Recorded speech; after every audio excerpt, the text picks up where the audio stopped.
My brother and I, when we were little kids, we had this goy babysitter who would tell us stories about purgatory.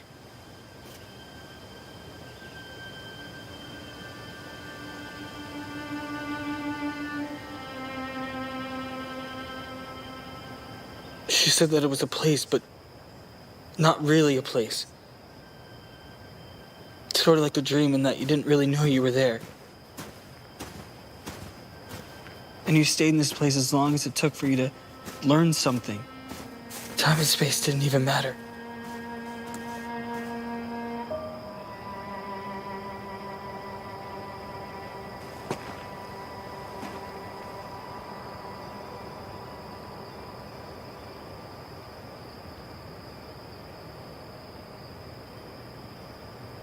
Do you think that's what it's like after you die?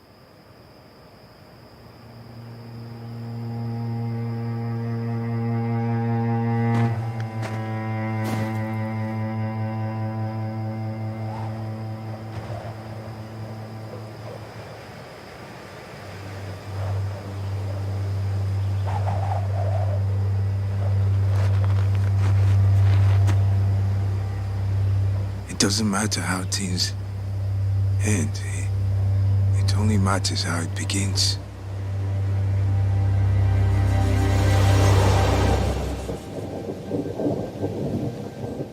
Journeying. The Jewish way of worship. We carry God on our shoulders. Diaspora in our DNA. What keeps us moving? Jews come from all corners of the globe. We do not get to keep our homes. So we have to keep moving. To that land of promise. My childhood was different from yours. Bricks and asphalt.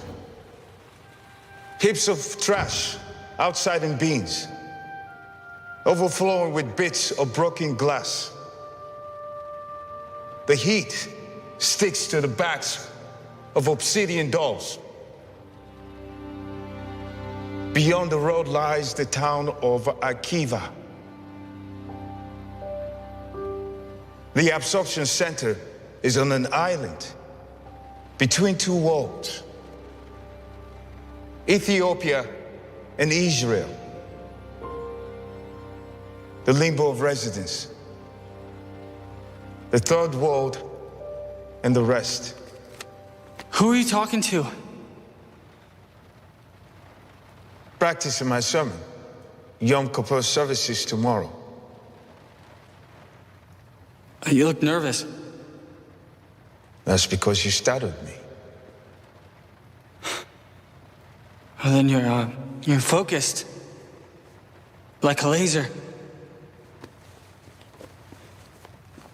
I guess you don't want to mess up right before the highest of holidays, huh? Even after all, it's our last chance to make amends with the Almighty. What if you drop the Torah? No pressure.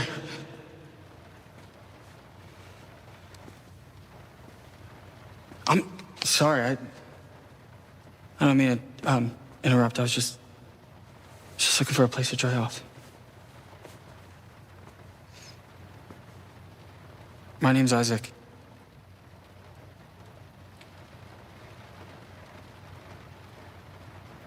So you're the rabbi, I take it? Yes. What does it take to become a rabbi anyway? Is it like some spiritual intuition kind of thing? Like being, like a sci-fi space wizard? Lots of study. Secret, huh? I mean, you can tell me. I'm Jewish. Aren't you gonna offer me condolences?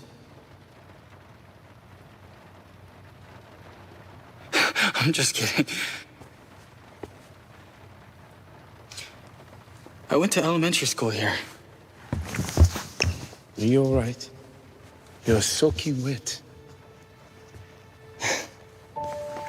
Yeah, I am. I walked here from the airport. It's like 10 miles in the pouring rain. Long trip. I just got back from Israel, actually. I buried my father in Tel Aviv. I'm sorry for your loss. I love that prayer that's recited for the brave. What's it called? The Mourner's Kaddish. The music of melancholy. The perfect prayer to accompany the dead. The Mourner's Kaddish makes no mention of death. It is the celebration of life. It praises all of God's creation. Well, then why is it recited at funerals? To remind us that we are still alive, and we are still healthy.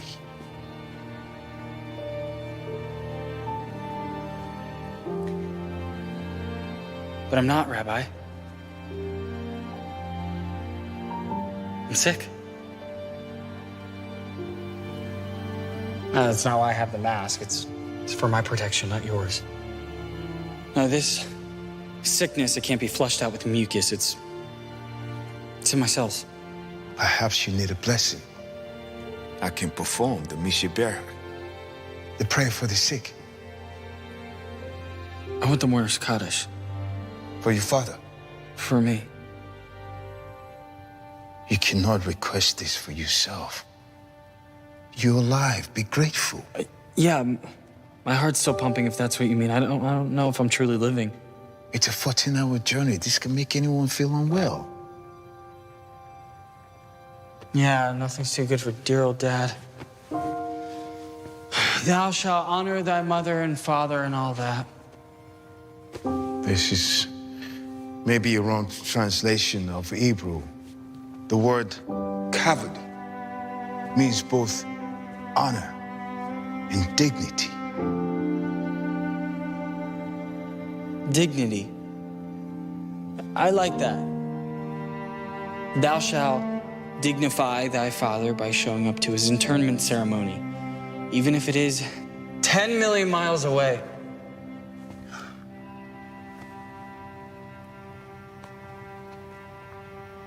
You ever been to the Holy Land? Of course. That's where I grew up. Really? That surprises me. Why? Oh, because you look so American. Were you born here? Isn't it obvious? You should go home. Rest. Yeah? I can't. I'm too agitated. I got in a fight with my girlfriend, and I don't want to talk about it. Then you should make yourself useful. You sound like my father. Help me with the books, yeah? Okay.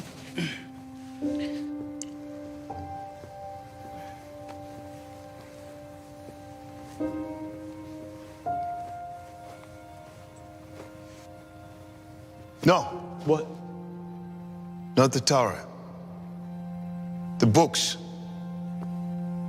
Under the podium. Yes.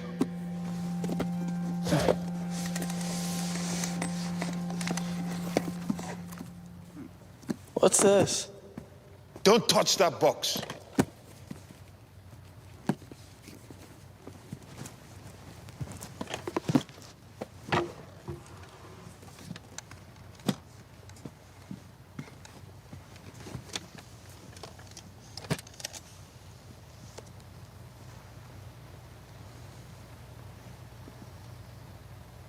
You're shaking. You don't have a bigger jacket. Now you sound like my mother. I gave it to a crazy-looking hobo with a fly swatter. I think his teeth were made of wood. There's a lot of interesting people in this neighborhood. Yeah, schizophrenics. Shouting at ghosts. The world's going crazy. You know what's causing it? Social media. Toxoplasmosis. It's a parasite found in kitty litter. My mom had 4 cats. I prefer dogs. My best friend was a golden retriever named Golda. Cute. 12 years of unconditional faithfulness. He's gone now. Blind obedience, dogs. You have to earn a cat's trust. I mean, they are suspicious of everyone. Cats also hate being wet. It's easier to show compassion to animals. They're never wicked. Who says? Al Selassie. What does he play for the Yankees? What? He was a great Ethiopian emperor, related to King Solomon. You're an Ethiopian Jew? That's cool. Yeah. Cool. Well, Hal obviously never met a jilted feline. Anyway, I'm related to Napoleon. He was defeated by winter. Still cold. Constantly chilled to the bone. Storm clouds all week. All year. It's a record-breaking winter. With climate change, you know? I was watching this movie where they did one of those computer simulations, and the ocean rose up and completely sank New York. Like, the Statue of Liberty was up to her elbows in the Atlantic. I don't think she knows how to swim. Ah, tidal flood. Should we build an ark? Maybe it's wise to be prepared, yeah? 2 of every animal. Let's skip mosquitoes, though. I don't think I have much blood left to spare. Poor circulation. You need to stop giving away your jacket.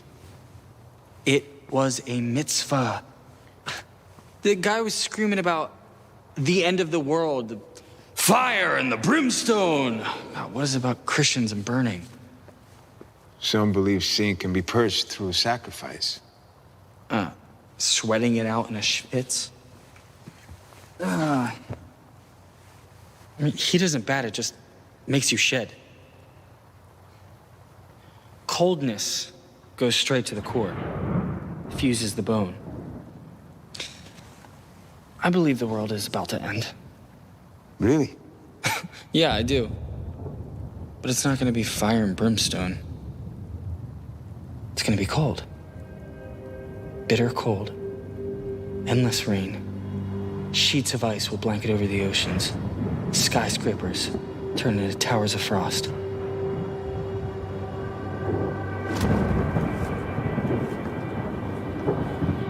It's already starting to happen. Leaky roof.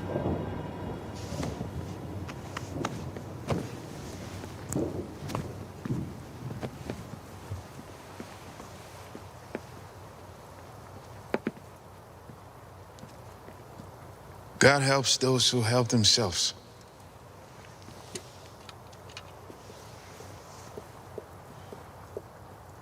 Faith is like a house. It needs a strong foundation. Otherwise, one big storm will send it toppling on over. God builds your home inside of you. Well, mine needs a remodel. That's a real nice paint job you got there. You ever gonna get around to finishing it? Our youth group was supposed to finish today, but because of the rain, they did not show up. So you're just gonna leave it like that? Yom Kippur's tomorrow. Now, what am I supposed to do? No.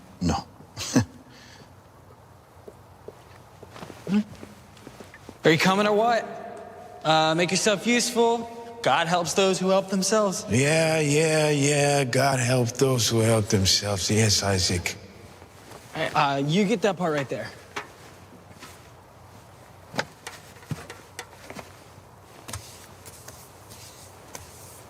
Oh, no. Nice even strokes. Here, watch me. How did you learn how to do this? My father taught me how to do odd jobs around the house. He'd say, I have a proposition for you. Then he'd make me an offer. He owned a pawn shop, so making deals was his trade. Dad thought self-reliance was important. It was his idea to enroll my brother and I in Jewish private school. Someone has to carry the torch. Yeah, especially when it's so close to being extinguished.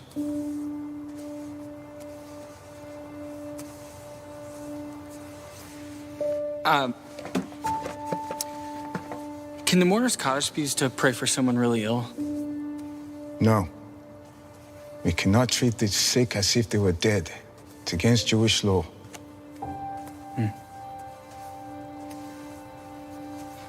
Well, then what if I prove to you that I'm not really alive? How can you make such a claim? Watch me.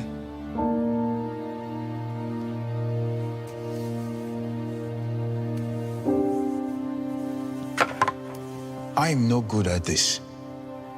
What? All right, well, are you planning on being here all night? I must close the synagogue by 9 o'clock. Okay. And I have a proposition for you. If I can prove to you by then that I'm not really alive, then you'll give me the mourner's cottage. And if you can't? Then I'll finish painting the wall by tomorrow.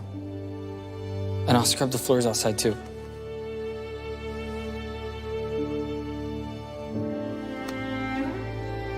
Now I have paint on my sleeve. Hey, you're still alive. Be grateful.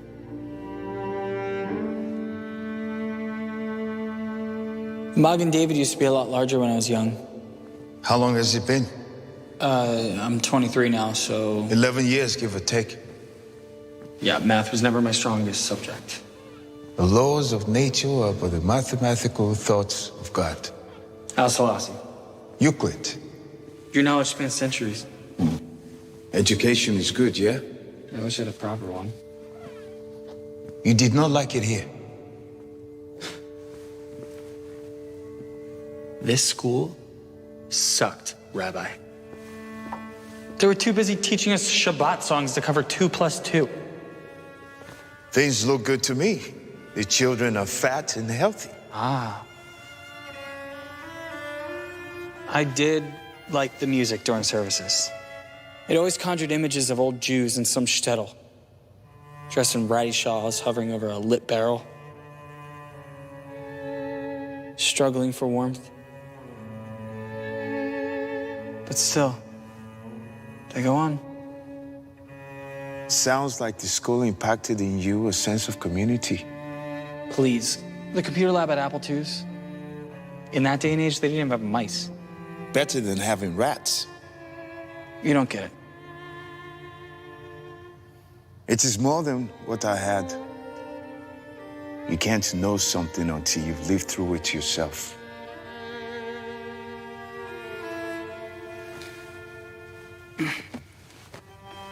No computers.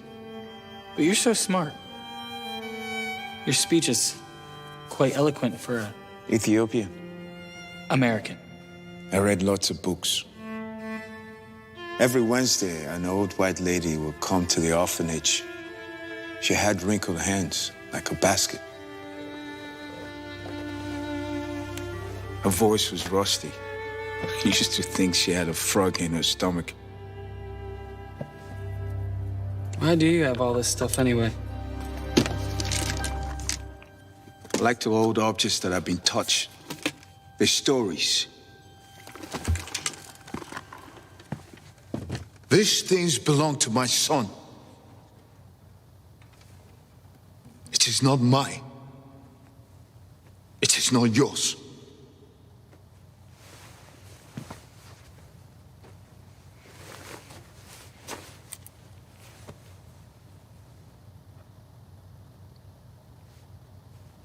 How old's your kid? Is he going to school here?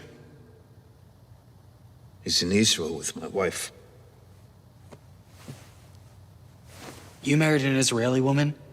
Why'd you leave? I was called by God to tell my story here. She stayed in Israel to help with the absorption center. Do you miss him? What do you think? I wouldn't know. I don't relate well with people. What about Africa? Ethiopia. Do you miss it? No.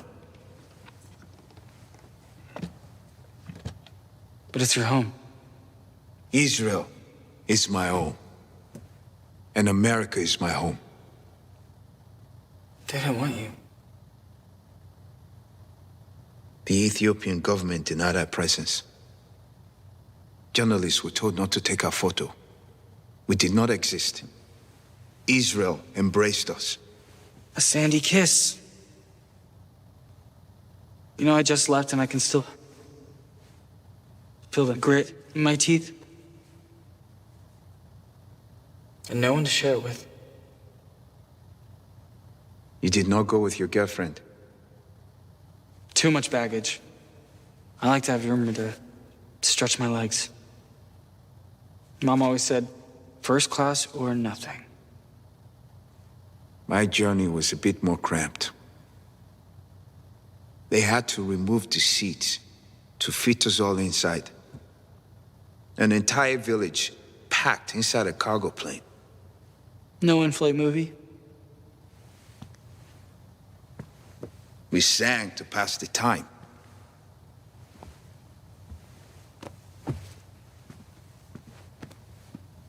When we were told we were over the Holy Land, we started to clap.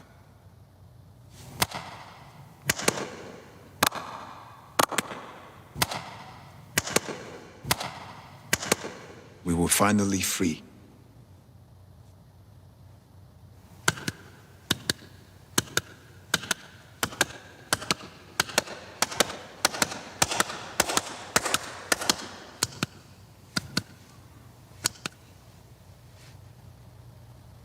You made it.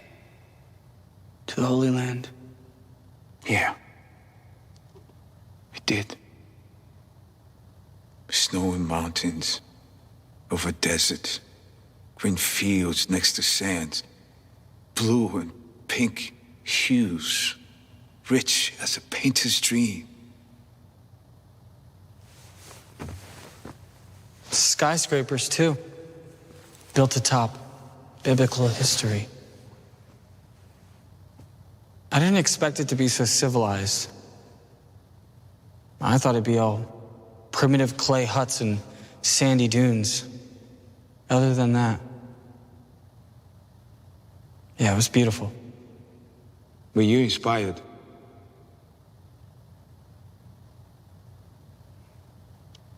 I had a vision. Like a dream. Like Jacob and the ladder.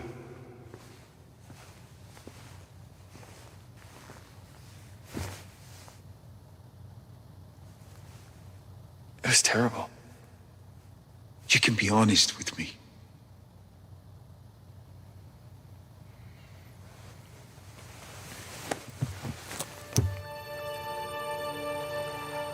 After I fell asleep on the beach, I woke up to this really awful slurping noise. The sea was gone. Just pure bedrock. And then I saw my girlfriend was at the bottom, sucking it dry with a really long straw. And her belly got so big, it burst like a beached whale. You're right. That is a terrible vision.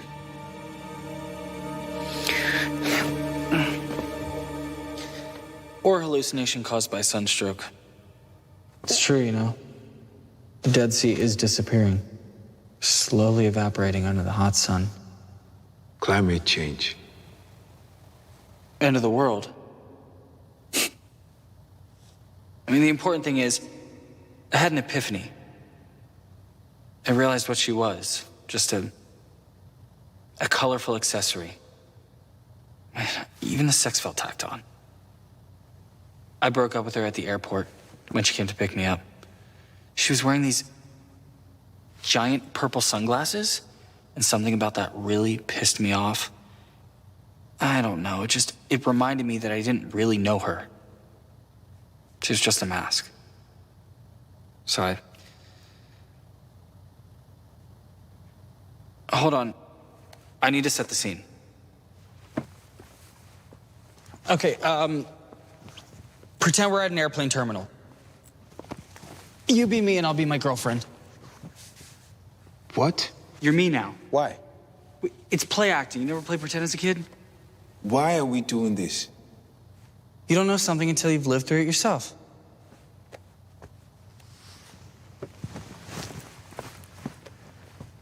The new me. How do you feel? Confused. Perfect. All right, so I deplane the plane, and she comes at me like this.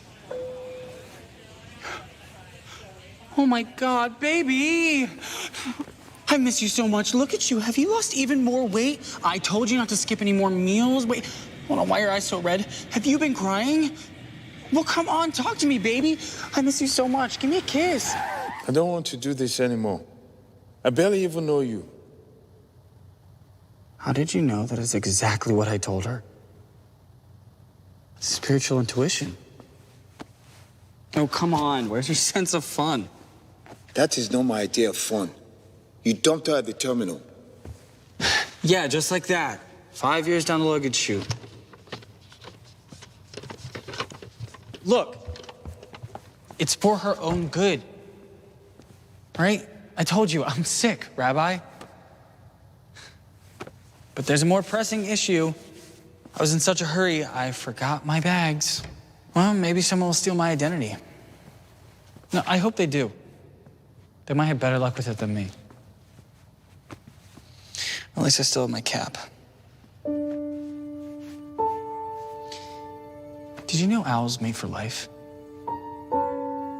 Everyone needs a companion.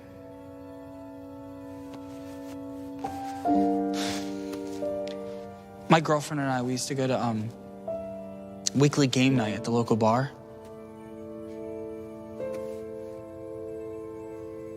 Do you like games, Rabbi? Did you spin this dreidel with your son? Where did you get this? It was on the ground. It fell out of the box. Hey, remind me, what are the rules of the game? It's been a while.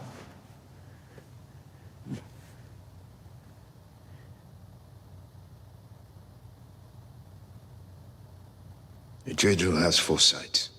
Oh, thanks. Hey, you can skip ahead a little bit. I'm not that rusty. What do the letters mean?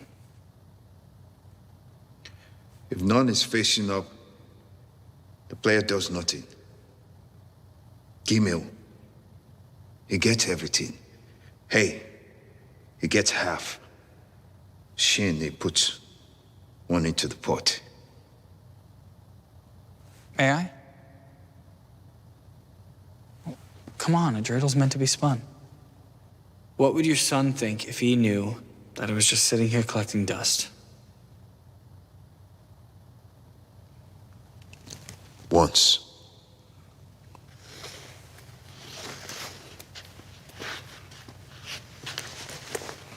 I just realized we have nothing to gamble with out of my wallet, so all we have is our words.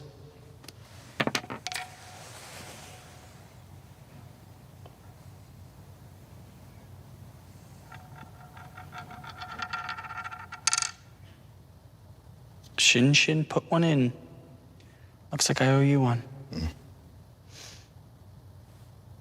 I sit there?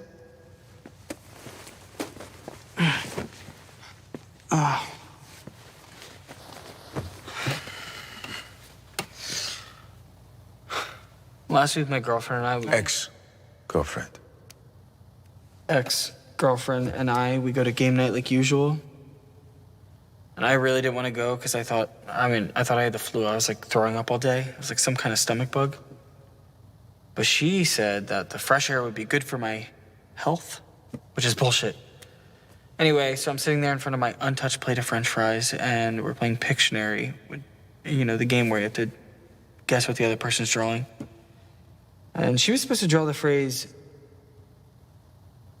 actually, I'll show you. No more play acting. What do you do for fun in Ethiopia? Count mosquitoes? Come on.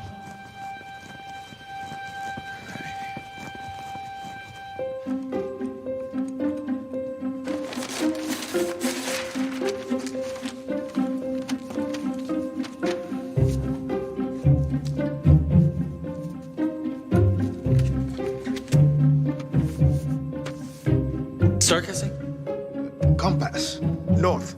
Travel. Sky. A bird. Pumpkin. Up in smoke. Going up. Clouds. Hair. God.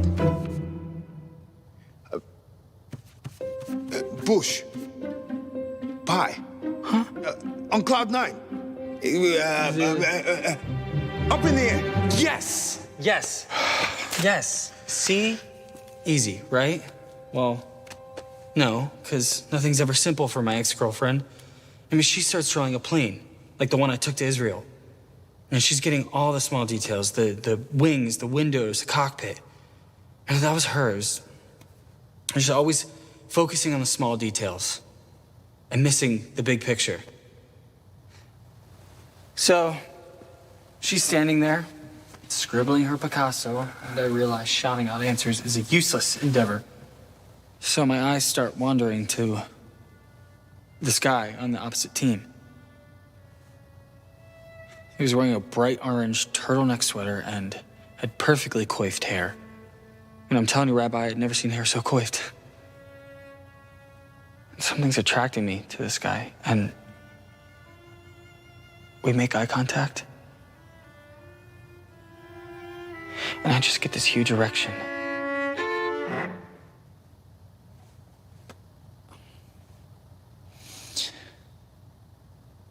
I do not want to hear about this. You said I could be honest with you. About spiritual matters. There's nothing more holy than a magnificent boner.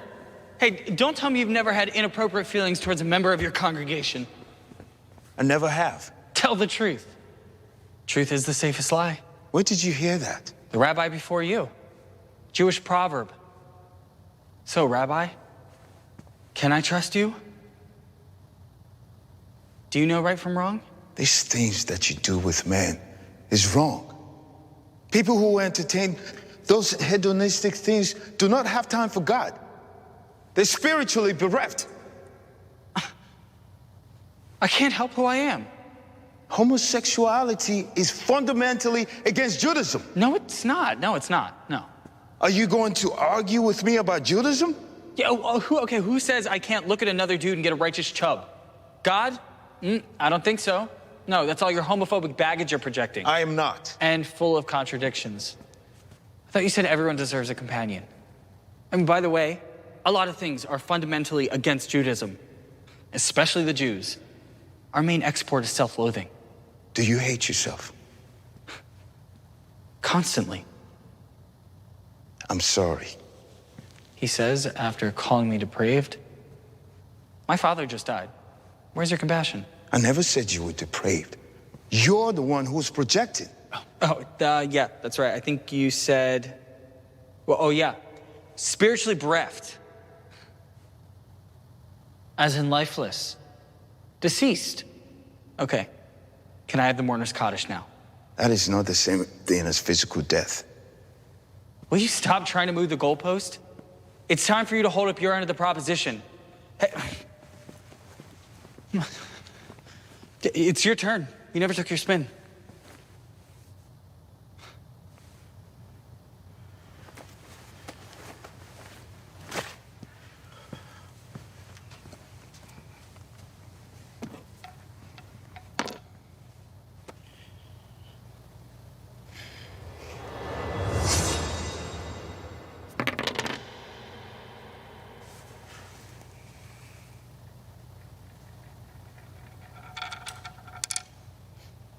Shin again.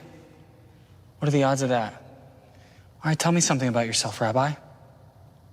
I opened up to you. Do you have a question, Isaac? Yeah. Then ask. Okay. Do they have owls in Israel? There are lots of birds in Israel. Lots of black ones. Are we still talking about birds? Why did you fly away? Why did you really leave Israel? That's my question. Oh, nest are temporary. Right. But eggs are fragile.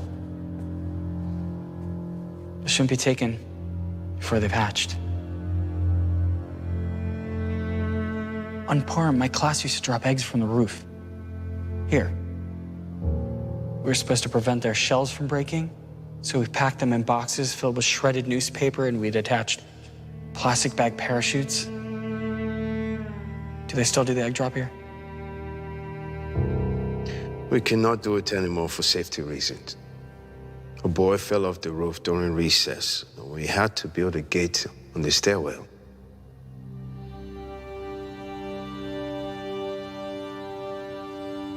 Do you have a key? I left a baseball card in the air vent. I want to see if it's still there. It'll only take a minute.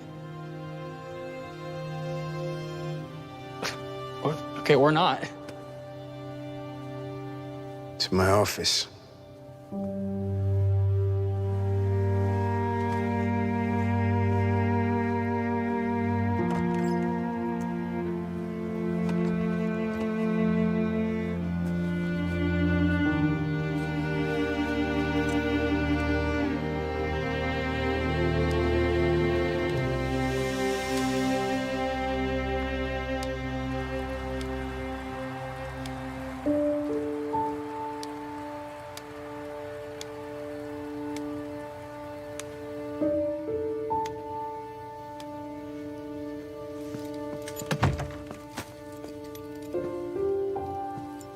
I can't believe they put in a gate.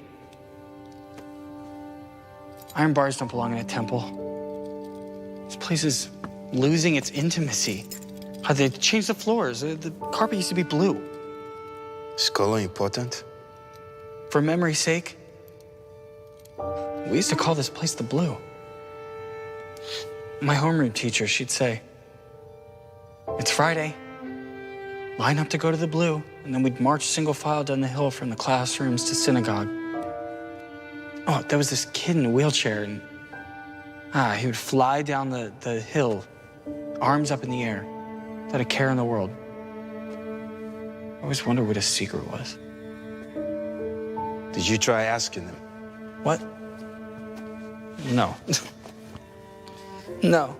The only kid I talked to was my little brother. No friends your age? The kids my age were the ones I was trying to protect him against. They teased him because he was different. I don't know if you can see it, but I got this one right here from a nasty sucker punch to the jaw. It's an old scar, I don't know. The other kid fractured his hand though, so I guess I won.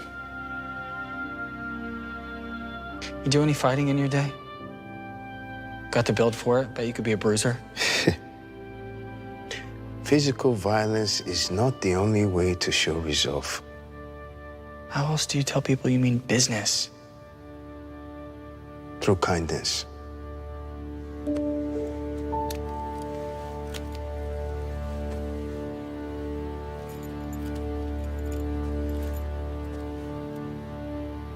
It stopped raining. Good.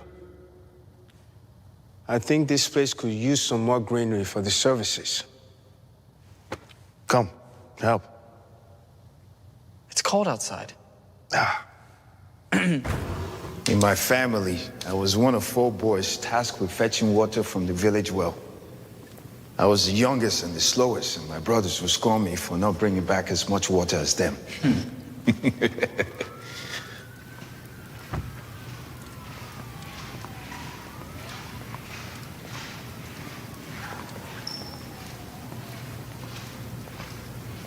One morning on my way back, I saw a bundle of rags by the side of the road. See, we were told to scavenge for everything we could use. So I thought this was an opportunity to make my brothers proud. But when I came close, I saw that the bundle of rags had the body of a frail old man in it. Insects were crawling over his pale skin. At first, I thought that he was dead. But then he raised a stick-like trembling arm and pointed at me. His tongue flicked at the sight of water, and he looked into my soul with pleading yellow eyes.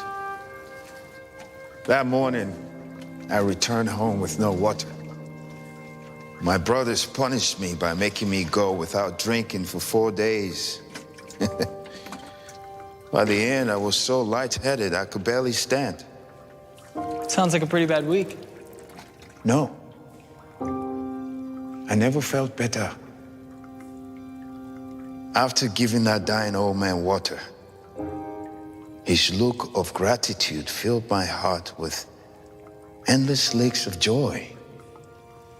Though I did not have the word for it then, but that was the moment I learned the power of mitzvot. I knew my path was to be taken side by side with God.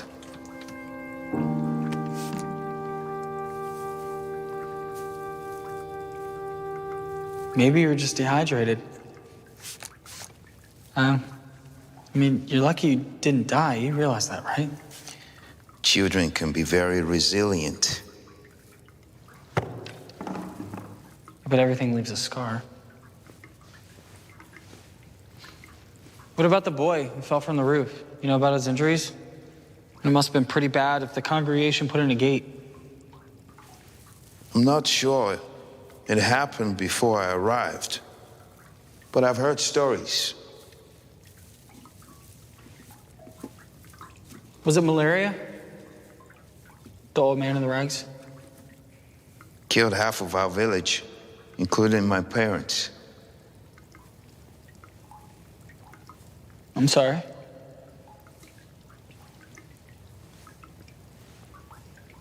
Hey, we're both orphans. Kinda. How biblical. The world is crawling with sickness. End of the world. Are you afraid of germs? Is that why you're wearing the mask? Well, yeah. I mean, I did just get back from a baseball game.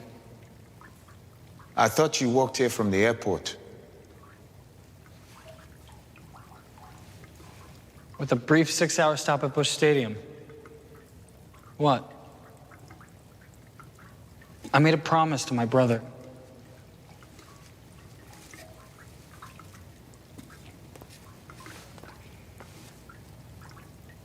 The crowd was packed thick like a glacier. Bacteria frozen in the ice crystals. Sickness in every cheer.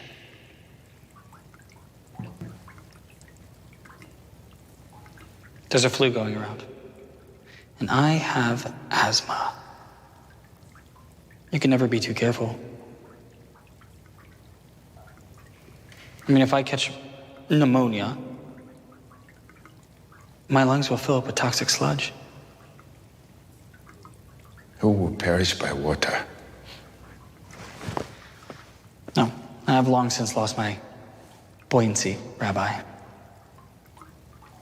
No. Drowning is a terrible way to go. I prefer a different method. Something noble. Equestrian. Like falling from a horse.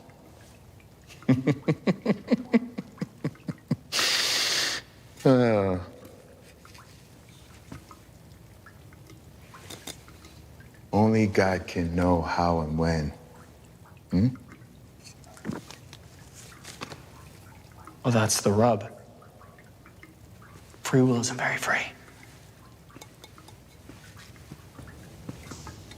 There's free will in all of us. It exists between 2 points on the vertical line, 2 separate body parts. The top point is the higher mind. Our ears, it listens to the music of the divine, God's spiritual chorus. At the bottom is our base animalistic urges, the bunny spore of reason. Our ass? Our mouth. It only tastes sensual pleasure. The ears and the mouth are in battle. It is in this chasm, this moralistic fault line, where the egg hatches. It is born when we are born. When we learn to walk, it learns to stretch its wings. This creature is our righteousness. Its spine is invertebrate purity. It is the choice to praise God, the choice to do misfoot. It is the very essence of what it is to be uniquely human, the divine choice.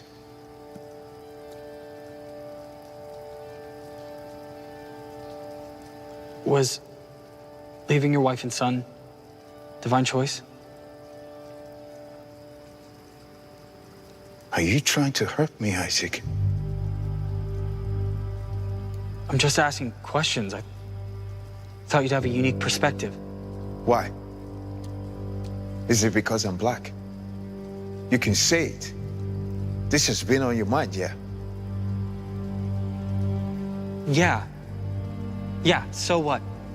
I'm racist because I'm curious? Your school computers weren't good. Try no running water, no clothing. Shelters that are hot and filled with young, hungry bodies. You don't have it bad. Why come with me with your self-pity? Why tell me these disgusting stories about meeting strangers at bars? Because I thought you'd understand.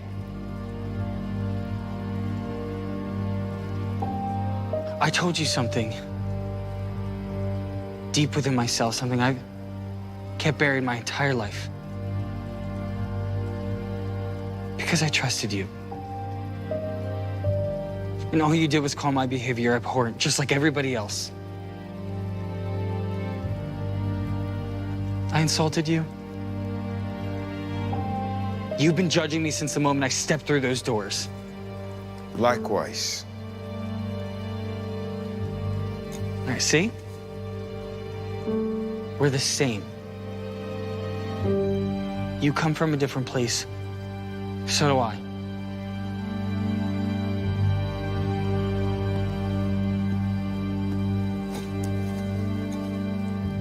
We're very different.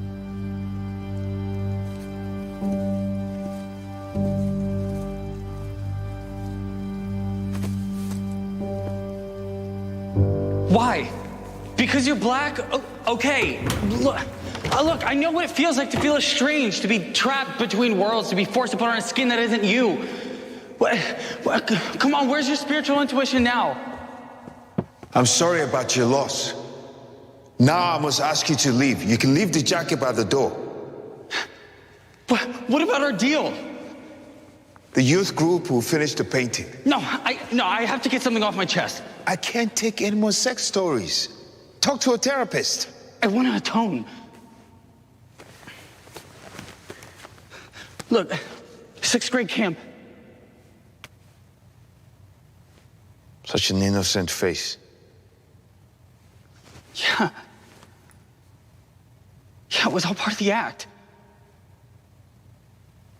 Back then, I was either sad or angry. I bit a kid at camp for stealing my Lego. I drew blood. The diagnosis came quickly. Borderline personality at age 9. Lamotrigine and clozapine cocktail at 10:45. Lamotrigine it's an anticonvulsant used to treat extreme states of anger and despair. Keeps me numb. I see people. Imaginary people. No, they're real. Nagging memories from people who have left. Hauntings from the past. No. That's my little brother. He was there with the 5th graders. You look different.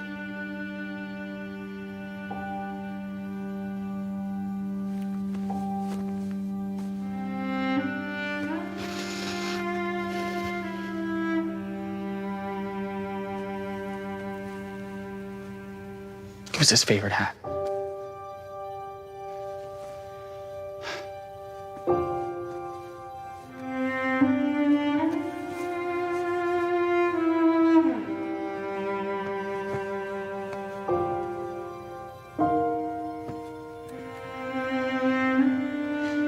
He liked to toss the ball around best he could, but he had an enlarged heart. How tragic. Yeah, some rare birth disorder I don't remember the name of. Every morning we played catch, even when the snow stuck to our hair. On weekends, we play in the evening. Sometimes my hands would get so cold, my hands would go numb. And then we went to every game, season pass. Didn't even matter if the Owls lost.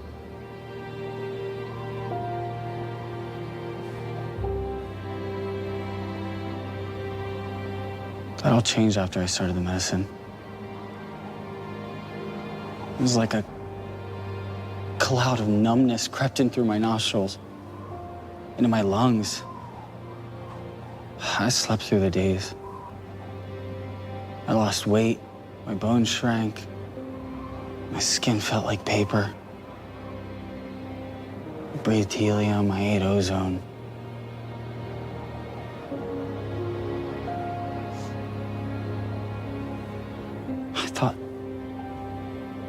Felt like I could fly away at any moment. People cannot fly. It's just not our nature.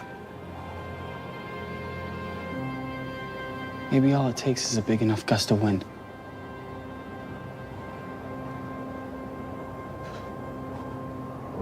I waited for a gusty day.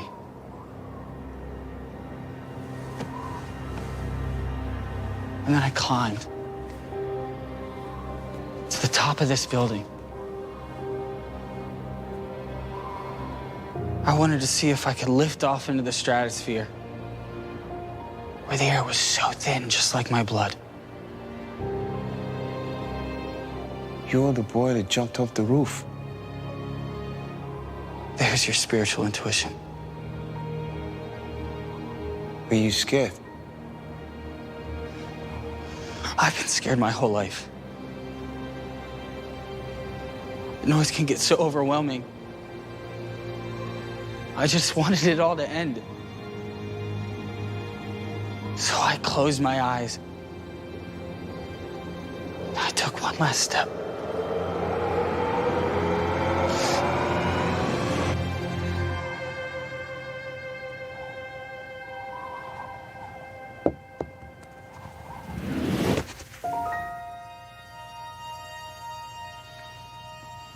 One broken leg, and a bruised kidney, and a compressed vertebrae.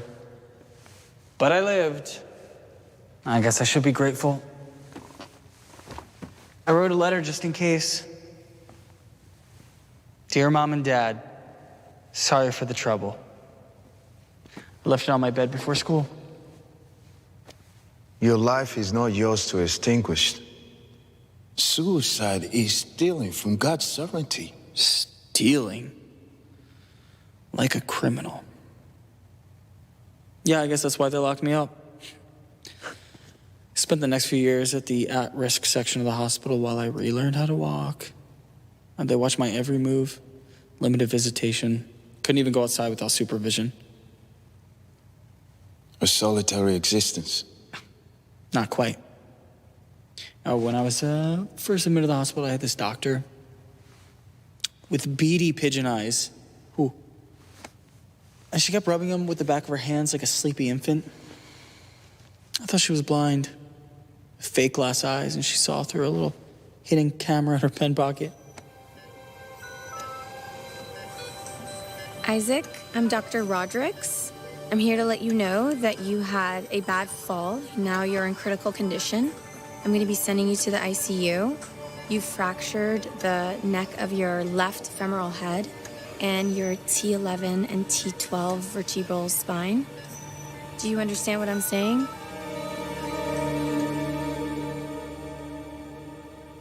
I also had a medical scare.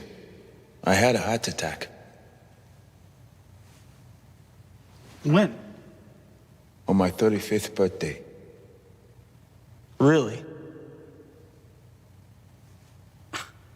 What were you doing, blow or something? My wife and I, we were in the middle of celebrating. I see. Must have been one hell of a celebration. Yes, it was. So young to have heart issues. Just like my little brother. You should lay off the pork, Rabbi. I thought you were supposed to stay kosher. The doctor said it was stress-induced. I have high blood pressure. Maybe you shouldn't take life so seriously. I know what it's like to be in a hospital. You feel so helpless. And the white coats, they don't care. They're just trying to help. They made me feel like I belonged to one of those science kits for kids. You feel rejected too. Black rabbi, it must be hard for some people to accept. You're the one that keeps bringing it up. Yeah, that's because I know how it feels. Wait, that came out wrong. But I'm not racist. I'm not. I love black people. When I was a baby, I had a nanny. She was black, and she had large hips. I admire the African-American female. They age elegantly like oak trees. Well, the rest of us, we just wither away into the ground. I offended you again. I'm sorry. The doctors say I lack empathy. It's part of my diagnosis. My brain lacks, something fundamental. A tether. It seems quite attached to that picture. Kept me company in the hospital. Slept right under my pillow. The ink is fading. Must have rubbed off in my sleep.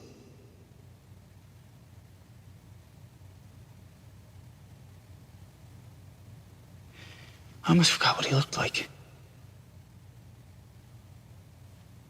When did you see him again?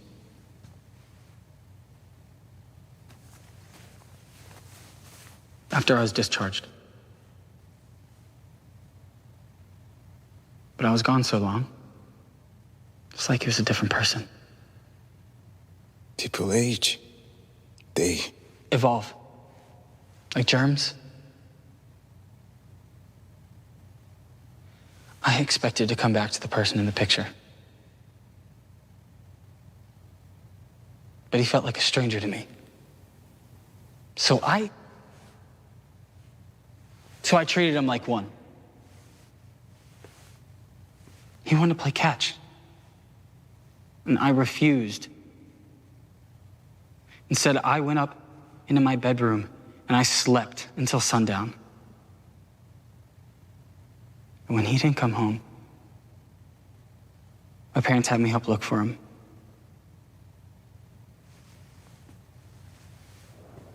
I found him.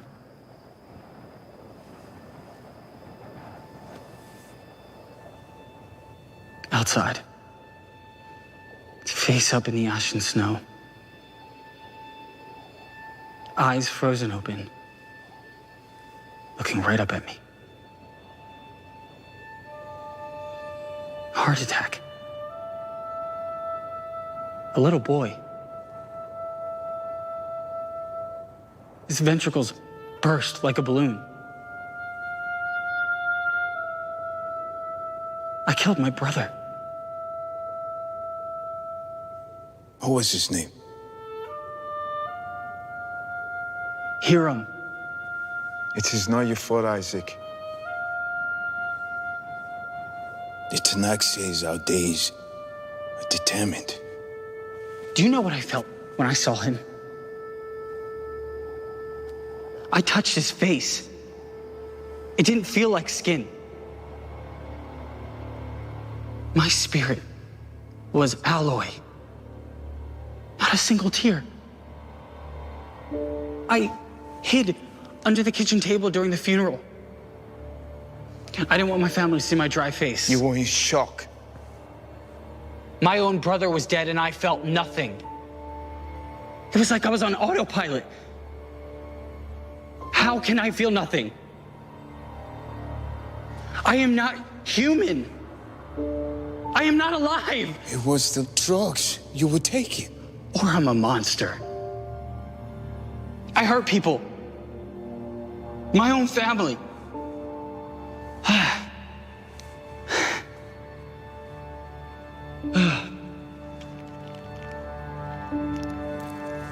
You mind?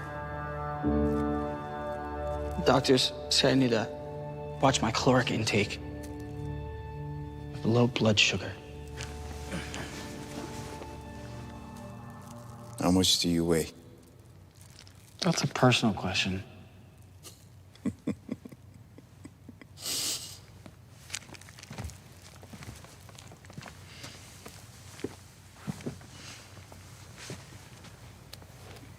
In Ethiopia, we didn't know when our next meal will come, so we ate whatever we could. You're not about to give me the whole starving kids in Africa spiel, are you? Okay, I get it. I don't appreciate what I got.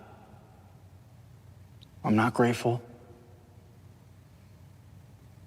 Well, Rabbi, this is America. Nobody appreciates anything. Do you even eat? You're tiny for your age. Rude. I'm not anorexic, if that's what you're thinking. I mean, look at you. You're like a sculpture. Don't worry. You're not my type.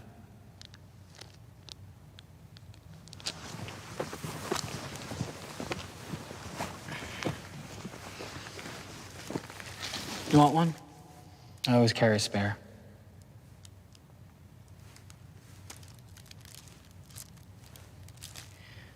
This won't do. No. This won't do at all.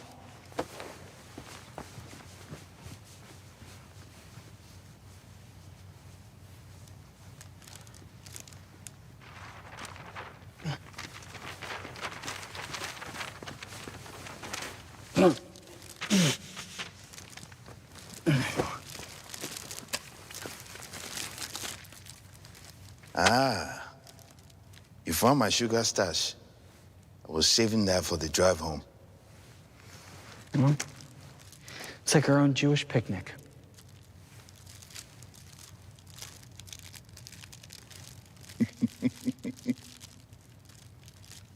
They're good. Try 'em. You don't really have any place to sleep tonight? What about the motel? No money. You know where you get your next meal? My mom and I aren't exactly on speaking terms. She wasn't the same after Hiram died. She was like a ghost. 3 weeks after the funeral, it's Memorial Day weekend. In my house, Memorial Day is Mom's brisket and gravy. It's tradition, secret recipe. But that night, we're having takeout fried chicken. Such a pathetic sight. So we're all sitting around the table, and it's so quiet you could practically hear the crappy mashed potatoes go hard. Nobody's saying a word, and she's just glaring at me. And so I reach over to get another wing of original recipe, and I accidentally knock over my soda, spilling it onto the table. My dad gets up to get a towel, and all of a sudden, my mom just grabs my arm. "Why did you do that?" She kept saying, "Why did you do that?" You know, my dad tried prying her off of me, and then they start getting into it, and I'd never seen my parents fight like that before. And she packed her bags and left 2 days before my birthday. She didn't come to your father's burial. Of course not. Classic narcissist. You know anything about narcissism, Rabbi? I've heard the story of Narcissus. Oh. And the Greek dude who was so in love with his own reflection, he drowned trying to fuck himself. Well, the official medical diagnosis isn't too far from that.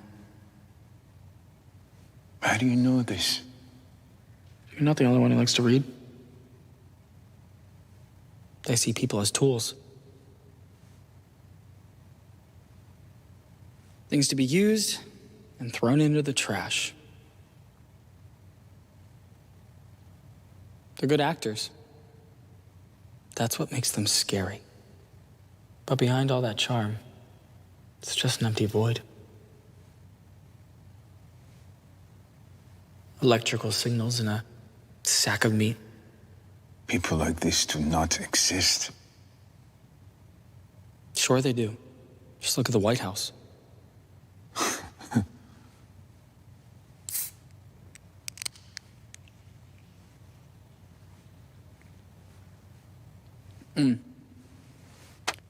Narcissists are the worst. I mean, you only exist to serve them. I must have inherited some of her shit, because my brain is just as poisoned. And Dr. Roderick's called it borderline personality disorder. Should be called borderline person disorder. You don't lack empathy. You shared your snacks with me. What did I tell you about acting? Maybe it was just so I can get the soda. But maybe these pills is making you feel this deafness towards people. Yeah. Yeah, right. I mean, that's what I thought too, but... but I didn't take my meds with me to Israel. I was so doped up for Hiram's funeral, I just wanted the pure experience this time. And at first, it was okay. Everything was fine. You know, I said hi to family I hadn't seen in over a decade. Everyone seemed so surprised I wasn't still locked up in a loony bin. My uncle Shlomo, he kept patting me on the head saying, "How are you feeling?" Just like Dr. Roderick's. And it was... I kept it together. I kept it together. Until I saw my father being lowered into the ground, and then the noise started to return. And I felt Sad. angry. I wanted to deck somebody, anybody, especially my Uncle Shlomo. I needed to get out of there. And so I just hopped on a bus and I went to the Wailing Wall. Seems appropriate. I was packed that day. God seemed like he was being particularly vengeful. And I'm walking along the wall, and the noise is getting so unbearable. I just wanted it to stop, and I see this little Hasidic man all by himself, and he's standing there shuckling in deep prayer.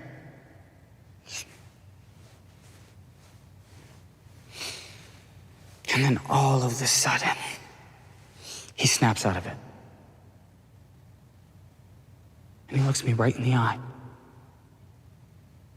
Looks me right in the eyes. And he smiles. Don't worry. Next year will be better, he says.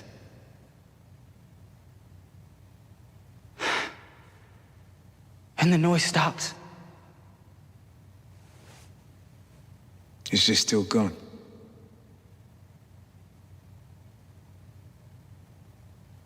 No.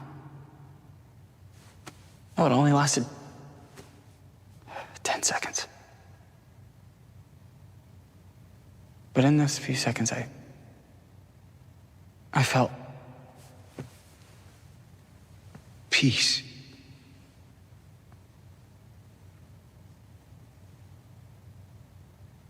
yeah.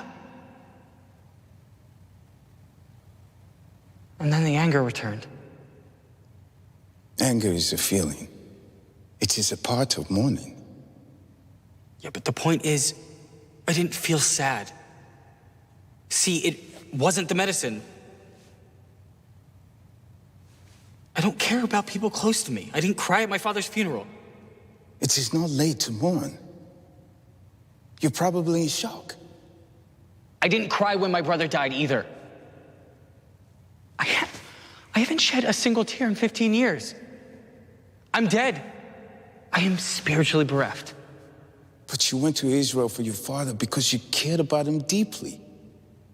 You go to baseball games to dignify him. Merely ritualistic comforts. I mean, you should understand that.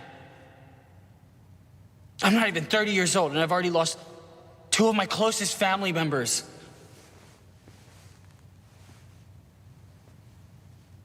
And tonight I'll be the 3rd. You're speaking of ending your life. I've tried it once before. Maybe this time I'll finish the job.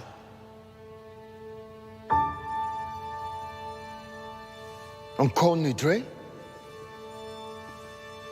Right before the start of the new year, when God decides if he'll write you into his book of life, I thought I'd make a good end chapter. Nothing could be more heinous.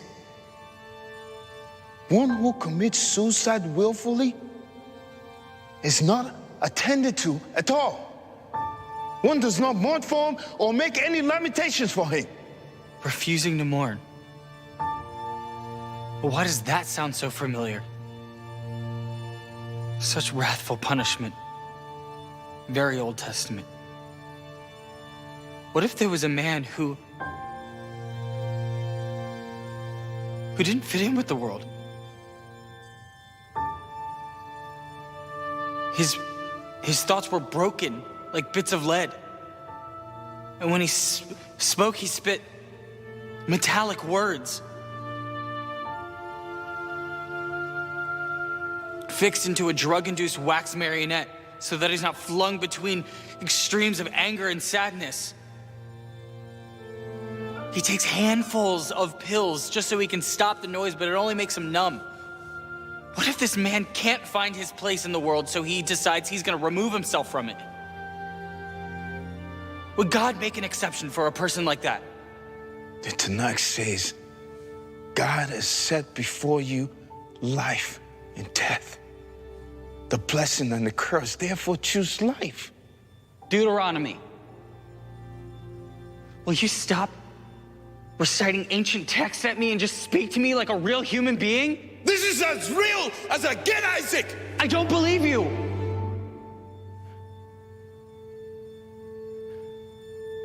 How did your dog Golda pass?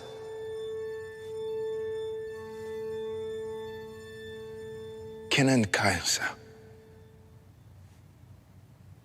And did you watch her suffer, or did you put her out of her misery? Because isn't that the compassionate thing to do? People are different from animals. God gave us soul, a moral compass, an ability to decide from wrong and right. What about the mentally ill? Do we have a soul? The Talmud says such an individual cannot be held responsible for their actions. Jewish law applies to people. Personhood requires consciousness of one's action. I am not a person. You just proved my point. That is not what I'm saying. Then what are you saying? It's complicated. Not everything is black or white. Just like free will. There's a lot of hypocrisy in Jewish law. That is because we never stop searching for answers, Isaac. We welcome debate. The very word Israel means one who wrestles. Which side are you on? God's truth.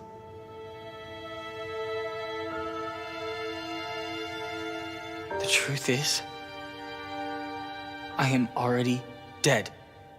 I shouldn't be here. I shouldn't be here. There's a flaw in God's creation, and I'm gonna correct it. I am choosing this.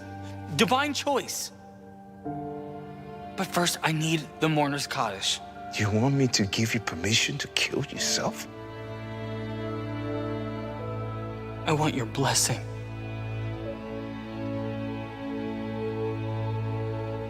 But I don't need it.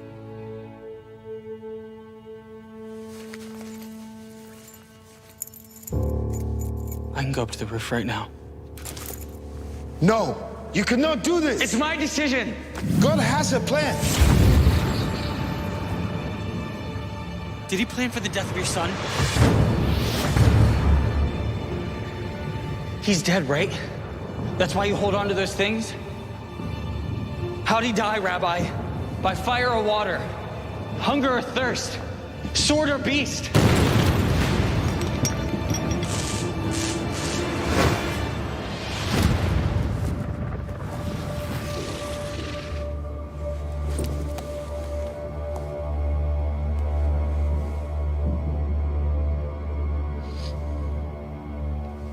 Rabbi! Rabbi!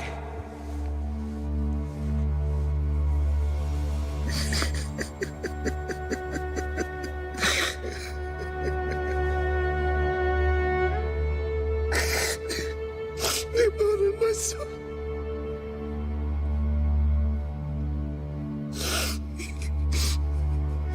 He was caught in an explosion. Palestinian cop. He was only 6.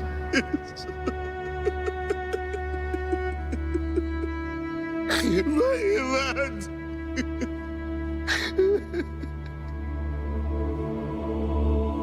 That's why you left. You couldn't bear the pain.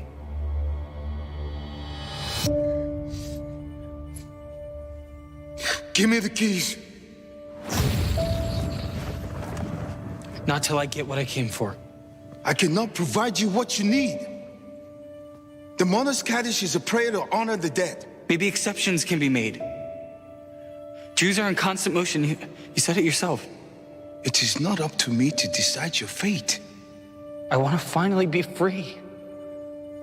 Why would you deny me that? It is law. Maybe laws can change with age, like people. You've never felt abandoned? No. Forgotten? No. Liar! What is this? Rabbis aren't supposed to lie. What do you want me to say? Huh? That I feel rejected? Even in my own land. All my life, I've searched for a home. From Africa to the Middle East. From the third world to America. Ethiopia discarded me at birth. Israel took me in. But the world looked upon the Jewish state with fear and disgust. My own boy, my own flesh and blood was taken away by people who want to deny me of my existence. I even had to leave my own wife.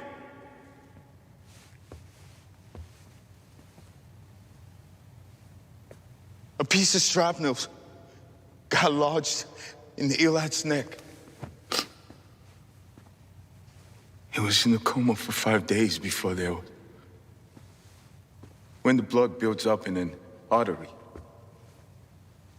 Hemorrhage. I held him in my arms as he took his last breath. When they pronounced him dead, I left the hospital and I told my wife I was going to the synagogue. And I wouldn't be home for hours. But you didn't go to temple. I walked. And I walked.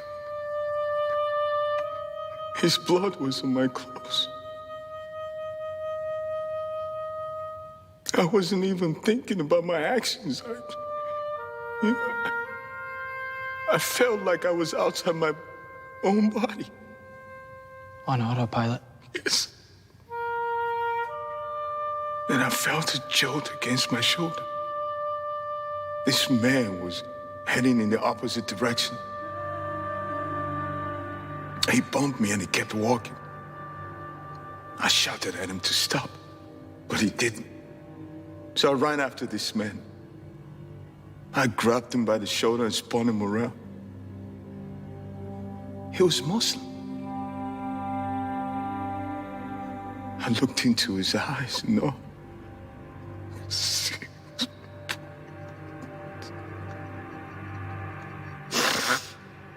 I demanded an apology. I demanded my boy back. I begged.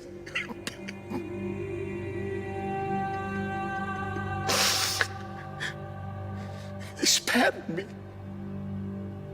So I struck him. He fell to the ground like a sack of wet cement. Did he? He was fine. I got him some help. Just a few stitches. I was in such despair, and all I could... the only way I could see things was through anger.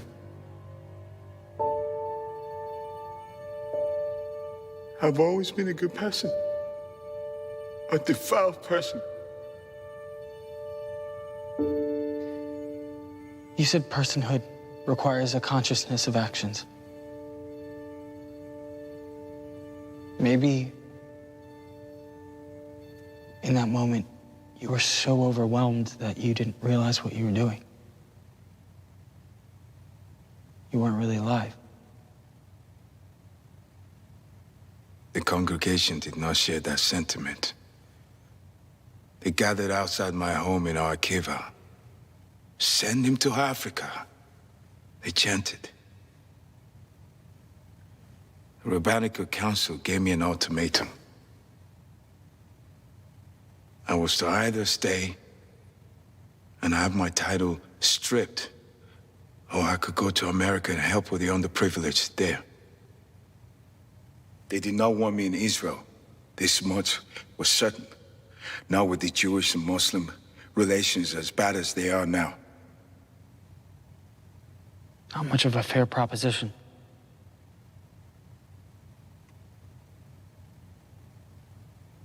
And your wife?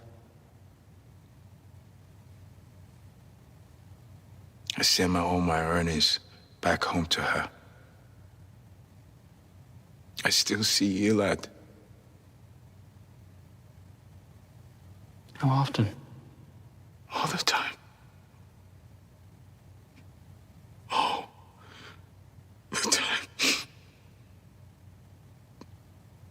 hauntings from the past.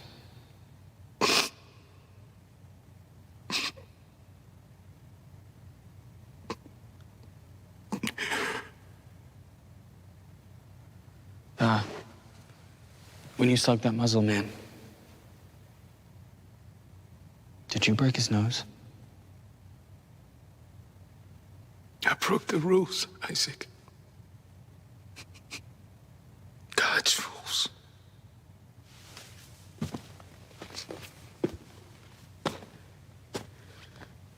I did it once. I am not doing it again. You've been trying to assuage your guilt ever since.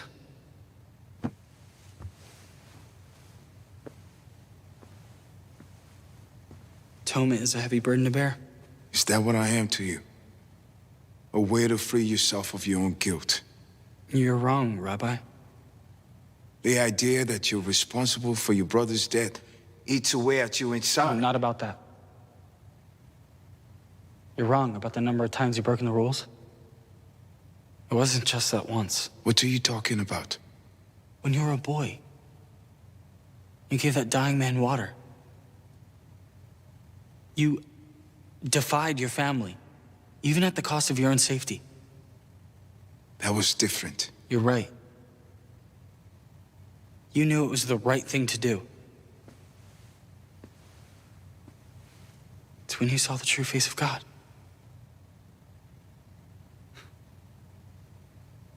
Be compassionate. Give me a mitzvah. God's rules are different from man's.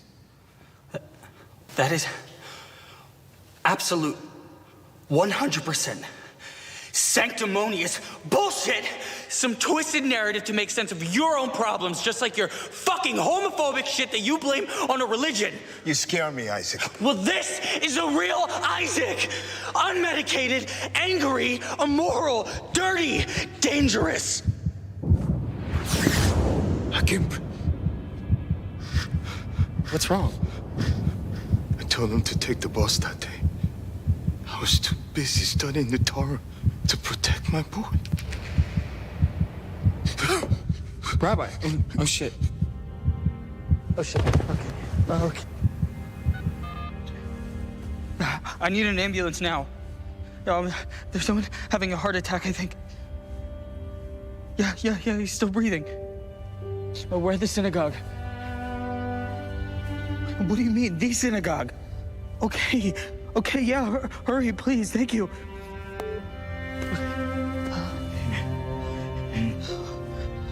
Rabbi, keep fighting. Promise me you'll keep fighting. Crying, Isaac. Yeah, because I'm freaked out. Only God knows how and when. Shema Yisrael Adonai Eloheinu Adonai Echad. Shema Yisrael Adonai Eloheinu Adonai Echad. You remember the words? Your father would be proud. So would your son. Make me a proposition. Yeah? I'm listening. I give you the Monas Kaddish. You have to promise me you keep fighting. Please, don't leave. There is no place for me either. I have tried finding answers in Israel. I have tried praying. I have asked God to fix my broken brain more times than I can count, please. I never got an answer. Me too, Isaac. We are endlessly voyaging nomads. My brother and I, when we were little kids, we had this goy babysitter who would tell us stories about purgatory. She said that it was a place, but not really a place. sort of like a dream in that you didn't really know you were there. And you stayed in this place as long as it took for you to learn something. Time and space didn't even matter. Do you think that's what it's like after you die? Judaism has no clear picture of the afterlife. It doesn't matter how things end. It only matters how it begins. What was it like? Before it all began. Brown. Earthy. Fresh. The sun hangs low in the orange dusk, like a celestial disk. A current of essence in the air.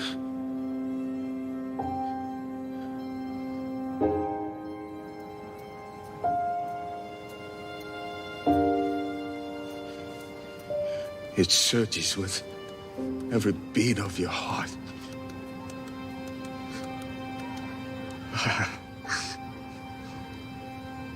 The ground is soft or crisp, like crushed ice. You can see the Wailing Wall from there too, stretched into eternity. Souls gather on its edges, bopping like luminescent water reeds. Bush Stadium is right next to it. And every seat is filled with them. And Hiram is there. My son, Ahmed. My son, Ahmed. Ahmed.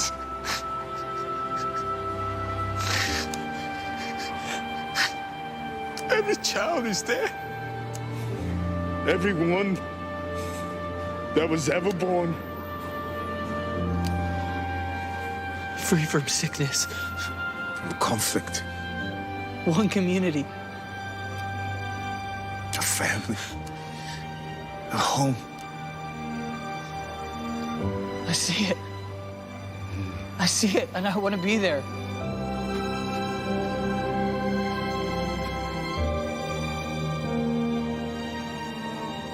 Are you ready, Isaac?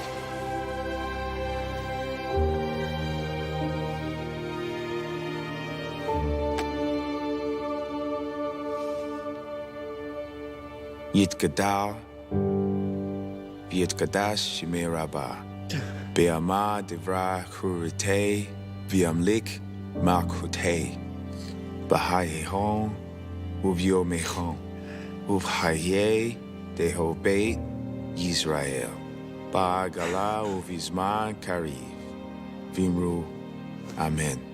Yehe Shemir Rabba Mivarak, Le'alam Ul'ame Amaya, Viet Barak, Viet Bak, Viet Pa, Viet Roman, Viet Nase, Viet Hada, Viet Halai, Viet Halal, Shime de Kucha Birakhu, Le'ala Miko Bihakta Visharakta, Tush Bihakta Vinehemata, Da'amiram Ba'ama Vimru Amen.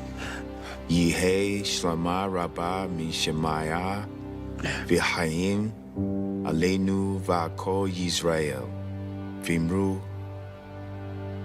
Amen.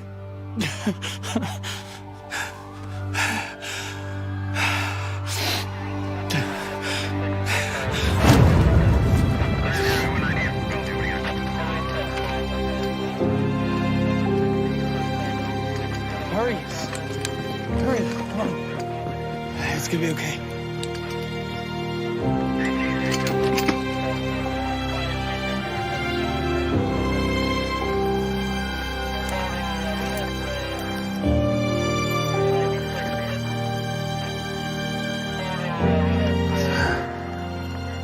You say that you do not care, that you do not love, but you do. You're a good man, a good person. Your brother knows this better than anyone.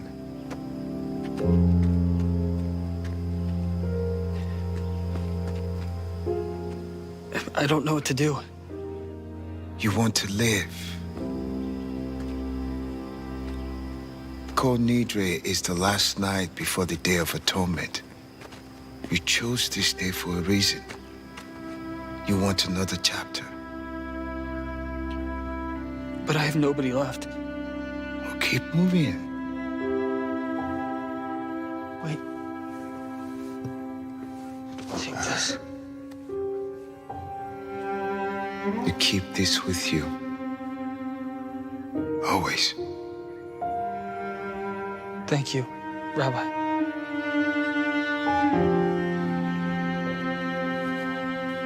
My name is Nate.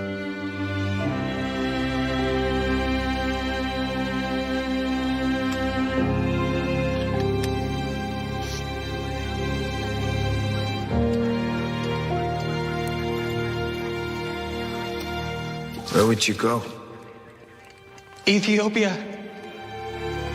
The photograph. Keep it.